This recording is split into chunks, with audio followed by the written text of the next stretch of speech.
Welcome to 5 and 5 from the One Stop Co-op Shop, where I discuss 5 key elements of a game in about 5 minutes. I'm Michael Kelly, and today I'm looking at Excavation Earth. And a quick thank you to Mighty Boards for sending me a review copy of this one. Excavation Earth is kind of a mix of a set collection game and a market manipulation Euro.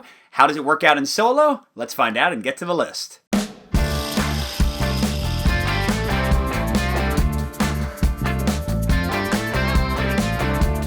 First, for my number 5, I have a pro, and that's focused on something I just mentioned, the market, and manipulating it and selling goods to it. Buyers will be randomly seeded on these different markets, and you can also take market actions to move them in. And based on which buyers are more prevalent in the market, different color artifacts will be worth different amounts of money. So you want to try to use your timing and your actions to finagle the best sales for yourself, while also taking away good sales from the AI. It all works generally really well. The only reason this is my number 5 is that honestly in solo play, the AI doesn't necessarily compete as much as it could, and I generally found it was pretty easy to make really good sales consistently, so it didn't feel as cutthroat as I imagined multiplayer would be. And speaking of the AI, that's my focus for number 4, and it's going to be a mix. On the positive side, in many ways, the AI is quick to resolve. You flip 2 cards for them on each of their turns, and they'll say what action they take and give some details about how they resolve it. And I also like the intersections between the AI and the player, because you can steal artifacts that they might want, you can try to mess up the market for the sales they'll make. But the reason this is a mix for me is that running the AI can feel more complex than it needs to be, because a lot of the key rules are only in the rulebook. There's no player aid, the AI cards don't give enough detail, but also the AI can be really random, especially in the actions it pulls forward from each of the rounds. Sometimes it'll be a great, really competitive opponent, but sometimes it'll kind of roll over and do a bunch of useless actions. But I'm back to a pro for my number 3, and that is excavating and selling and dealing with artifacts in the game.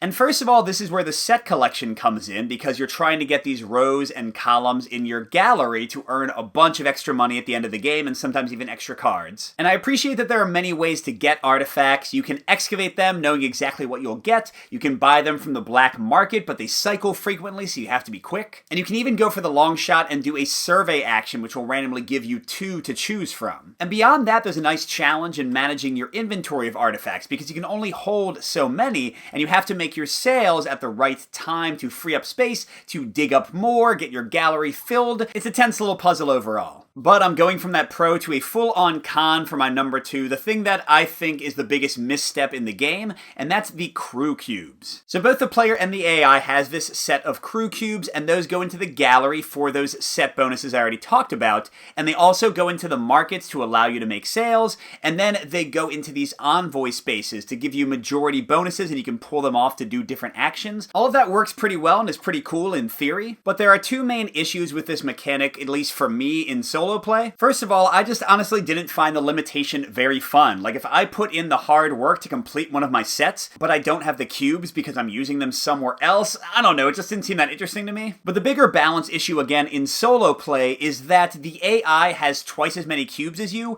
and they just slam them into the command spaces. But the thing is, while the first place person in each command space gets a bunch of money, second place gets almost as much, and you can have a single cube in each of those spaces, while the AI puts like 10 or 12 in there. And combined with the fact that the sets and the galleries are a huge source of points, and you're so limited in the cubes you can place, it's a totally obvious and repetitive strategy to pull every cube out of the command spaces that you can, because you don't care that the AI has a majority, and I just found it not very satisfying or interesting. But luckily I did find my number 1 element really interesting, and that's the core card play that drives your actions in the game. You'll get generally 6 cards a turn, and they'll have a mix of colors which match the artifacts, and icons which match the markets and the black markets and the command spaces. And then you have these generic travel cards to move your explorers around, and planning out your actions, trying to combo them together, planning out how you want to use the colors you have and the icons, and not like discard the wrong green card because you needed the icon at the top.